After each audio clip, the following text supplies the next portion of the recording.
for today's quick shot of Sips, Suds, and Smokes. Hey everyone, welcome to another Suds podcast episode where everything good in life is worth discussing. I'm your hostess, good old gal Julieanna, and with me today at the table is good old boy Mike. I am not the one that is disgusting at this table. You certainly are not. And Reverend Mark is joining us again. Hello, everybody, and I'll try not to be disgusting either. And lastly, but certainly not least, is good old boy Dave. Danger's my middle name. Wasn't that fancy? Well, they have no idea what we're laughing about. So the thing is, so Dave always puts together the script for us, and I can't spell. The title of this episode is 20 M Newt episode. So, and then Juliana on the earlier take, which you didn't hear, instead of saying worth discussing, she said worth disgusting. So that's what we're all giggling about. And we almost left it in, but I thought, no, let's just talk about it instead. Let's just embarrass her after the fact. Yeah, that's right. Yeah, Dave, Mr. M. Newt. Thanks a lot. I was typing with one eye. Is that what that was? While you were looking at a beer with another eye? Sure, I always have an eye out for beer. Everybody has to have a goal. Yes. Small goals. Small goals. Well, today we're going to be tasting and discussing 4 beers from Boulevard Brewing Company's Love Child Sour Ale styles. Yeah. But first, this episode is sponsored by Men's Wellness Products from Hims, a one-stop shop for hair loss, sexual wellness, and skincare. FDA approved and no awkward doctor's office visit. Check them out at forhims.com/sipcd. That's forhims.com/sipcd. Masterful. The Sour Children we'll be discussing today. From 2014, Love Child number 5 comes in at 8.2% ABV. 2015's Love Child number 6 is at 8.2% ABV. Do you sense a theme here? 2016's Love Child number 7, you guessed it, 8.2% ABV. And this year's 2017's Love Child number 8 at, 9% ABV. That's crazy, Tom. Huge variation. They ramped it up, folks. We will be rating these beers today from 1 to 5, with 1 being bleh and 5 being awesome. Of course. Yeah, so if you're not familiar with these beers, they're all from Boulevard, and Boulevard Brewing was actually purchased by Duvel in 2013, and they actually started making this beer before they were purchased. It's a beer that they make every year, and they have a slight variation in the recipe each year. And while we've done some other tastings of verticals, the interesting approach we had for going through this series today is we've gone through this in a blind tasting. So we actually tasted. We all closed our eyes when we were drinking it. For these beers. That's about the only way I can consume a lot of things around Dave is just covering my eyes. So. And having towels. And yeah, that would work too. Yes. Wait a minute. So we've actually gone through this vertical tasting in a blind tasting fashion, even though these are not comparative, and I don't think that you should probably take these as saying, well, these are all exactly the same beer. They have a common style, but the one thing that they do have is a common branding from Boulevard. Yeah, that's about it. I mean, even the color, there's distinct variation between the years. They're all brown. No, there's degrees of brown. Reddish. Red. Slightly copper, But I think, all of them, were mixed from, like, some parts were stored in wine barrels, blended with parts stored in whiskey barrels, blended with parts that came from stainless steel tanks. So, there you go. I contributed. Oh, big contribution. Hang on a second. Hit the applause button there for yourself, Dave. I mean, I want to make sure everybody really hears the sincerity in this. Yes, the slow clap neighborhood will help you out there. Any applause is better than no applause. Mm-hmm. Yeah. For some people, yes. So why don't we collectively talk about our favorite beer? What was our favorite one of the flight? I like the brown beer. I like the slightly orangish copper one. Yes. Gotcha. Mm-hmm. Gotcha. And the one that was sour with some acidity. Oh, yeah. Yeah, sure. Because that was really easy to distinct, wasn't it? Yes, I distincted it pretty easily. Okay, so let's talk about these sour beers. There's a big difference, I think, in year to year, don't you guys? Well, they were. In fact, one of the things I was talking about with Dave, while we're going through these, is it's such a broad range. I mean, this is almost a representation of the full gamut of things that you would think of as a Flanders. Mm-hmm. And I tend to think of Flanders as the one thing that tends to swing them in that range for me is the measure of acid within them. You have some things that there's some acid there, but it's kind of soft. Then you can have things that are highly acidic, in this category as well. So probably the reference standard I think of in this series is Monk's Cafe. Yes. Well, I've done a lot of acid, so I think one of the big things about it is you have to be in the right frame of mind going into it. That will really control how your experience is going to be. I almost saw what you were trying to achieve there. You also need to have a lot of ventilation. Yeah, true. Reverend Mark, what do you think of as a reference standard in this style? I think for me, in terms of just a general style, I tend to like the more acidic brown Flanders. Now, are you asking for more of a commercial? No, I was just, I mean, one of it is a style thing, but, a lot of people are thinking, what's on the shelf that tastes like this, always, so. It's all right. I think the Petrus. Yep. That's another a good good example. sour red. Yeah. Yeah. Or like Rodenbach. Right? Yeah. So those are all some other commercial examples that are similar to these style. But even those three that we just mentioned they're completely different, aren't they? They are. Well, there's so many variables that go into it, and then when you're blending, that's going to cause a lot of variations from, even vintages of the same beer will vary, but when you're going from one brewery to another, it's definitely going to cause a lot of variations. So we're going to go from the bottom to the top or the top to the bottom? I think we spend most of our time at the bottom, so let's start with the bottom and work our way up. We're going to go from work our way up. All right, so Love Child number 7. Love Child number 7. Okay, something like that. Yeah. Also, I don't know if there is a theme song involved, but yeah. And we're going to create our own theme song today. The interesting thing, though, about all of these beers is that in terms of the blending, they've only been blended with the previous year.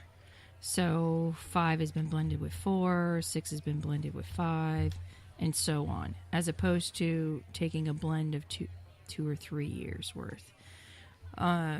Number 7 is the one that's been 100% soured in a bourbon barrel quad. Yeah, didn't get that. Yeah. I didn't get much. I thought this was a little bland in the scheme of things. But my notes, I just seem to pick up a little bit more of a Belgian malt base to it, even though it wasn't, really huge. And I rated it a little higher than the rest of you guys, too. So maybe that was just the way my palate was biased today. Could be. But you do like the acid. Yeah. I'm a big You grew up in the acid 60s. guy. Yeah, I wrote down slight acid finish on this. Agreed. I thought this actually had more fruit than probably most of the other beers. So, but yeah, no barrel at all. Why don't you tell everybody what our sips rating is going to be for this? This one was rated as a 3. Wow. Interesting, huh? Yeah. Well, we'll get through the rest of these soon, right after this break, somewhere around there, close enough. Yes, right after this break. All right, guys. Ladies, sorry, I know you're out there, but this one you're not going to want to broach the subject, so just take my word for it. 2018 is here, guys. None of us are getting any younger. Maybe like about 40% of all men over 40, you're starting to suffer symptoms of erectile dysfunction. Well, there's no need to fear. 4hims.com is here. Here's what you need to know about Hims. These are not snake oil or herbal supplements. Hims has licensed physicians who consult with you directly and discreetly online. That's right. There's no in-person visit required.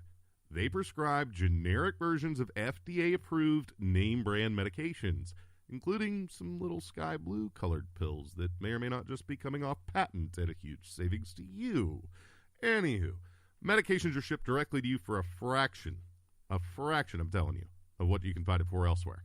So let's put that together. Licensed physicians, FDA-approved medication, discreet consultation and delivery, plus big savings. You now officially have zero excuses to live with erectile dysfunction. You're welcome. So, get up off your butt and do something. All right. Well, not literally. Just go to 4hims.com/SIPCD. Use that link just for our listeners, and you'll get to try Hims for a month a day for just $5. This would cost you hundreds if you went to the doctor or a pharmacy. Go to 4hims.com/SIPCD. That's FORHIMS.com/SIPCD. Welcome back, everyone. It's a Love Child Love Fest. Love Child. Or something close to that. We're doing something a little interesting today. We're talking about Boulevard's Love Child series, and we've taken numbers 5 through 8, did a blind tasting, and now we're discussing them. Up next is Love Child number 6. So number 6 was this one composed of multiple vintages of a strong Belgian blonde. And this was aged in wine barrels and stainless steel vessels. I met some Belgian blondes. Some strong, some not so much. Well, so Very one sweaty people. I kind of wrote that everything was there with this, but everything was like a bit off. You know, like I don't know what it was. It was like all the ingredients there. Really aggressive finish, I thought, off this beer.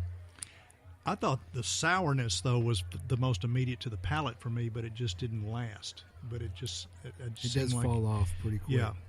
But I did get a hint of vanilla in this that suggested right off that it had been barrel aged, at least part of the blend. So, And this one was all steel. no, it was No. barrel. It was This wine one barrel. It this was is wine and barrel. then steel. Oh, okay. When you're getting sick after a night's drinking, that smell is all over the room. I just heard the part that I really wanted to listen to. Sure. As always, yes, as always. This is very light, too, compared to the other ones. And I think this is almost the lightest. Or am I... Oh, dude, I mean, you're talking about like orange, darker orange, slightly red. Oh, there's one that's deep red here, but... That's red. Yeah. I wouldn't come back to this. No. Okay, fine. So we rated this one a 3 as well. Up next in our lineup, here the Love Child is Love Child number 5. Anybody else getting kind of creeped out by that voice? Well, you know, it's that Valentine's Day episode that still has everybody just a little squeamish. So I think that one was voted our all-time creepiest. Yeah. that one produced the most number of restraining orders. All against Mike. So this one is a blend of wood and stainless as well, but interestingly, this one had been resting in whiskey and wine barrels. Really? And stainless vessels. And a fruiter that held red wine in a former life. So there's that. So the darkest of the bunch, that's for sure. This is the darkest. This is the reddest to me. Sounds like it's pretty restless. Restless in that corner anyways. So for me, this one, I actually wrote down this was an acid attack. And this is full Flanders. I mean, when we were talking about some of these commercial examples, this to me is going down the path of Rodenbach. If I had to pick a clone or similar style. Yeah, this is an enamel remover. Yeah. Sure. That's But actually I what like it. I like it a lot, though. This is one. This I think was my favorite of the batch. Yes, this was one of my favorites, and I said the same thing as Mike. that it seemed to have more like Flanders in your face. More Flanders. But it finished for me in a kind of a bright way, like would suggest that it was more in stainless. There was a kind of a brightness to it as well. Which there was a bit of stainless in it. The thing for me that I really enjoyed is, now realizing that this was the oldest out of the group that we had and held the acidity as long as it did. Well, I think a lot of times the acidity will develop more over the years. Yeah. Okay.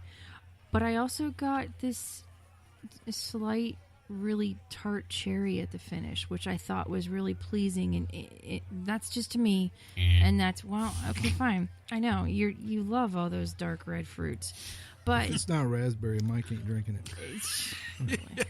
Yeah, any sort of berry for that matter. Yes. But I really I like the duality of this one a lot, and I think this one was my top one as well.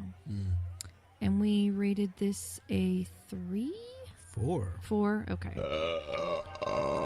That's what I thought. Yeah, we would definitely come back around to this one. I can see, it was a good year. Up next, our number 1 pick in the Love Child Vertical Taste Off, it's going to be Love Child number 8. So this one is crazy because this is the one that just came out. This is the one with the highest ABV. It's 9%. And this one is composed of Flanders style red aged in red barrels, 41%. A Belgian gold aged in red barrels. The predominant degree of this is 53%, and then Love Child number 7 is blended in, so only 6% of that, but still I thought that was really interesting. Yeah, so I actually this was the first one I tried in the flight, and I enjoyed the degree of sourness that was coming off this. The acid was in this was soft, very soft, and but it was the finish off this was the thing that I loved. I really thought this one had the best finish. It was just very well balanced. I didn't see anything attacking you at the end, going ta-ta, and oh, by the way, I'm going to leave this here on your palate. When it's gone, it's gone, and that's kind of cool because it's with you when you're drinking it, but then you're not sitting there with it. Yeah, I picked it up as a kind of a muted sour, and not in a bad sense, but that it's it was there, but it wasn't just curling your tongue up. Yeah. And I got malt in. I got some malt, kind of filtering throughout as I swished it around. Still, it's kind of odd that the two that we liked the best were the oldest one, which was the most acidic, probably the harshest, not harsh, but the most assertive, and then now this one, which is kind of almost the softest, or one of the softer ones. Yeah. So if you had to pick a commercial clone of this one, what would it be? Ooh, I'm gonna go with Petrus on this one. Huh? Really? Yeah. Really, Petrus this soft? You think? For me, Petrus is softer than Monk's. True. Yes, and I agree. Yeah. What maybe the one from New Belgium? There are some years of that have been kind of softer. The La Folie. Yeah. But that's a different style. But it's some of the acidity is a little bit softer in that one. It would be interesting to taste this alongside Montreal's Amore. Yeah, it True. would. Yeah. It would. Yeah. The soft quality in this, reminds me a lot of that particular style. But I think Petrus is also another great choice. Well, and the reason why I say the Petrus with this is it just ends quicker than I would like it to. When I think of a Flanders Red, I like it to linger on the tongue a little bit more, which is why I like the other one a bit more. But we all rated this one a 4 as well. So there you go. So it really doesn't matter about age per se. It's about what it's been barreled in and how long it's been barreled. Well, pretty cool. So I think that's going to do it for us today. Thank you so much for listening to this episode. And you can catch more episodes online, including our regular weekly show. I'd like to thank my host for being here today, good old boy Mike. I am still not disgusting. Not yet. The day is young. Keep on sipping, everybody. Reverend Mark. I'm trying to be nice today. Good old boy Dave. All right, we'll see you, honey. And this is good old gal Julieanna, asking you to keep on chuckling. This has been a one tan hand production of Sips, Suds, and Smokes, a program devoted to the appreciation of some of the finer slices of life. From the Dude in the Basement Studios, your hosts, the good old boys, will see you all next time.